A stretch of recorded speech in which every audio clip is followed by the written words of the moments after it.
You're here because you want to learn how you can become an animal communicator. Today, I'm going to share with you the formula to becoming an animal communicator, whether you want to become professional like me, or if you want to just communicate with your pets and your neighbor's pets and help animals psychically that way.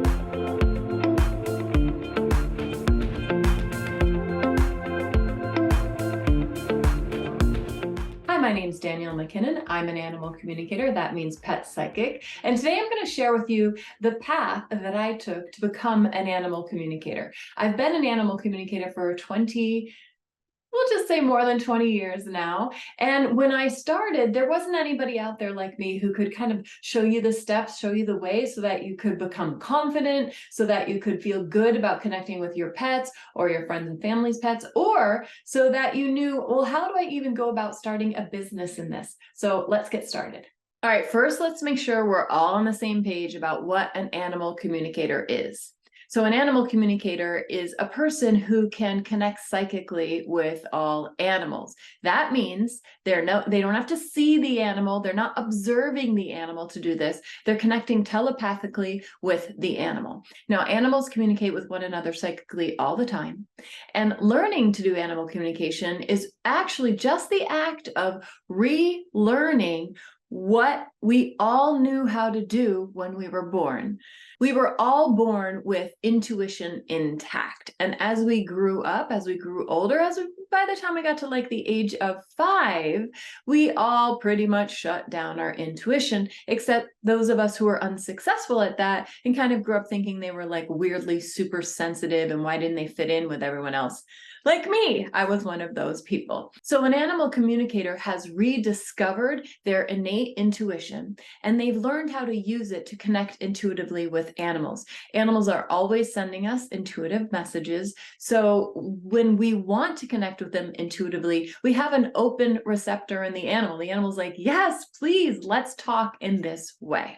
Now, what animal communication is not, it is not watching an animal and trying to decipher what they think and what they feel. That is like animal behavior stuff. That is animal training stuff. That is not what we're talking about here. It is also not just simply getting psychic information about an animal. So what I mean by that is that in animal communication, I am actually going directly and intuitively right straight to the animal to have a back and forth conversation with this animal. There's another way of being psychic about animals, and it's picking up intuitive information from the energy fields about the animal. But that's not what we want here. I want to, as an animal communicator, directly connect with that animal and get their point of view on everything. So that's what we're talking about here. So to figure out if you would be a good animal communicator, let's look at the traits that an animal communicator needs to have. First, are you an animal lover? It seems like the most obvious one, but it really isn't, because some people just think this is cool, but there's so much more to it than that. So having your heart open to the love of animals, feeling for animals, loving animals, like where you love them even more than people in some ways, is a really important quality to have if you want to become an animal communicator. Second, do you have an open mind? This stuff is kind of crazy. I realize that I am saying, hey, we're going to talk psychically with animals. And a lot of people are watching this video going, oh my gosh, she's crazy. I get it. I see the comments. Okay. But if you're going to try out animal communication, you have to go into it with the idea in your head that, hey, who knows, but I'm going to give it a try. We'll see what happens. Which brings me to point number 3. You've got to be a risk taker. This stuff is, it is a risk, right? I'm connecting psychically with an animal, and I'm going to share what the animal says, and I don't have anything other than what's going on in my head to go by. It's scary. It feels like you're driving in a car without a seatbelt. All right, for me, that's a really scary thing. I never don't wear my seatbelt, but it's you're taking a risk. You're taking a risk of being laughed at. You're taking a risk of being wrong. So you have to be okay with the risk. 4, you need to be comfortable letting the animal lead. And by that, I mean, we as humans, we have this really human desire to take control of everything, to, make it happen, I don't know, to like control everything around us. And we usually make the mistake, it's coming from a place of love, but we make the mistake thinking that we can actually lead the animal communication reading, that we can tell that animal what to do, that we are in charge. But in an animal communication reading, the animal is choosing to attend to the reading, is choosing to show up and give information. And so we don't have the control just as much as they don't have the control over us. So we have to be cool with that animal being someone of their own mind, someone with their own agenda, somebody who knows and experiences stuff different from us. Last, you have to be open to learning about yourself. And this is the thing that most people don't understand when they think of psychic connection with animals. When I'm doing an animal communication reading for somebody else, I'm sharing the information from the animal with the human.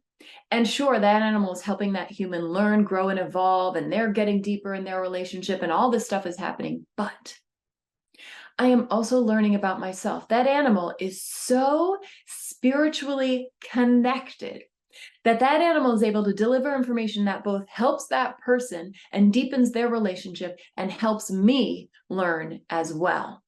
There has never been a reading in which I didn't learn anything. There's never been a reading that I have done in which I didn't feel it connected to me in some way as well. So to be a good animal communicator, you want to have the quality of being like, all right, I'm not perfect. I'm learning, and I'm learning every single day, and I am ready to learn from the animals. All right, let's talk about how to develop your animal communication skills. First, one of the big fears that people have around opening themselves intuitively with animals is that once they open, they're going to be completely overwhelmed by all the stuff going on with the animals, meaning they'll be driving in their car and all the animals in the woods on the sides of the roads are going to be talking to them, or they're going to feel all of the animals' pain, or they're never going to get any rest because their dog is just going to talk to them the whole time. So many people are worried about this because they grew up so sensitive and didn't know how to deal with their sensitivity. I was one of these people as well. I had many, many animals in my life, and they were talking to me, they were connecting with me. I was told it wasn't real, but we know now that it was. And I didn't know how to control that sensitivity. My sensitivity, in fact, took me down. It upset me. I felt hurt by it. My intuition that was open was not working to my advantage. And the reason it wasn't working to my advantage was because I didn't have any tools to manage it. Nowadays, I teach my students, and I have worked on this myself as well, and I continue to work on it, something called energy management. Energy management are quick little 10 to 30-second tools that you do with your energy that helps bring you back into the moment. It's a way of managing all of the sensitivity to make it work for you.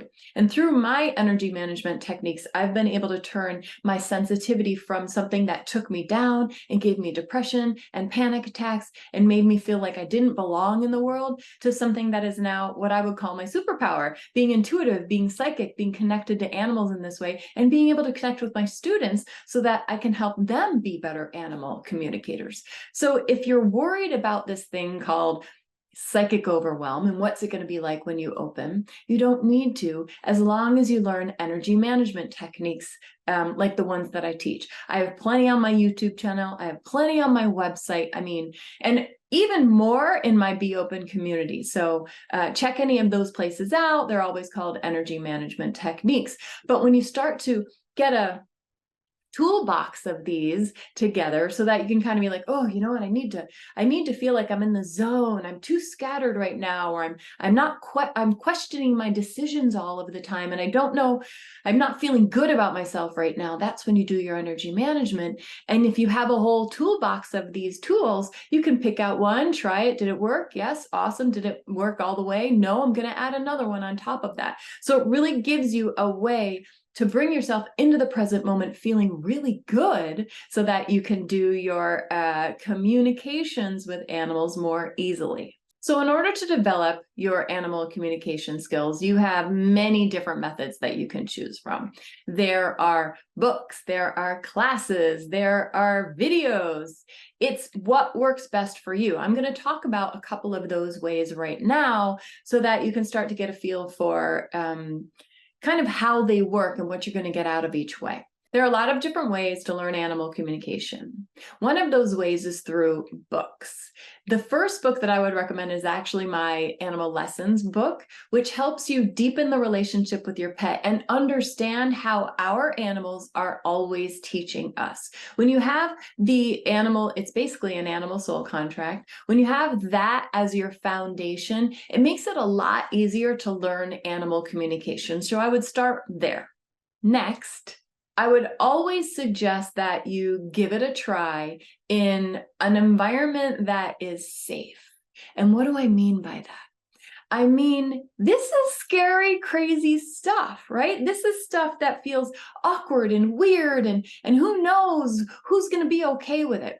So you want to make sure that you have people to discuss it with who aren't going to look at you like you're crazy. There are people out there who are going to look at you like that. I understand this. I get looks like this as well. I've learned to not care over the years, but I've been doing this for a really long time. So you want to make sure that you have a community or a group, a class, like a grouping of people who are going to go, oh yeah, that's cool. Not, what are you talking about? Because that is going to shut down any of your budding intuition that you have. So if you're choosing to take a course, I would always take a course that allows for as much feedback and interaction as you can have. What do I mean by that? I mean, when I'm teaching my Soul Level Animal Communication 101 Plus courses, there are these videos that have the lessons on them. And then I send the students all off to go and practice with one another.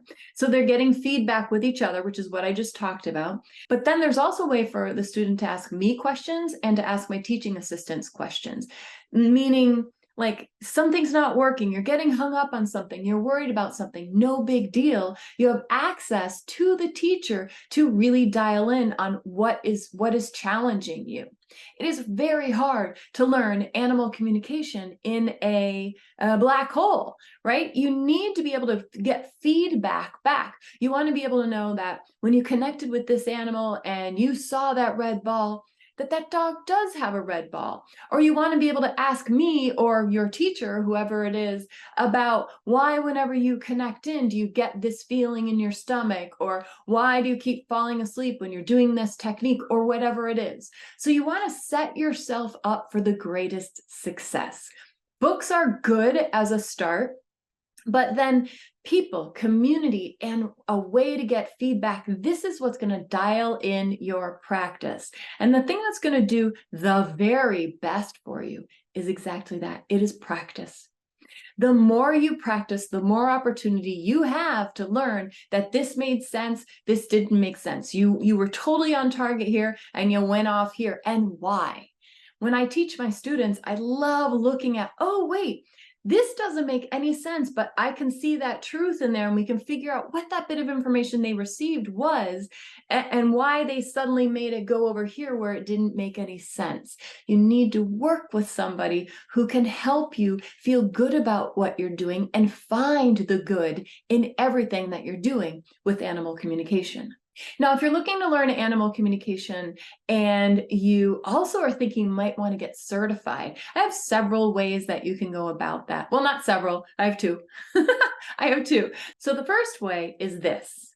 In my animal communication school, it's called the Danielle McKinnon School, I have this instant access version, which is, you've got to take my animal communication class right now. You just got to do it. You can't wait for an official one to start. You take that. It's 6 pre-recorded videos. You get to do the homework. You get to see the answers to the homework the next week. It's very, I just want to work in my own little box, and this is what feels good to me. The second way that you can get certified, or you can explore my animal communication courses, is to take the plus version of my beginner class. And that starts at a certain time each year.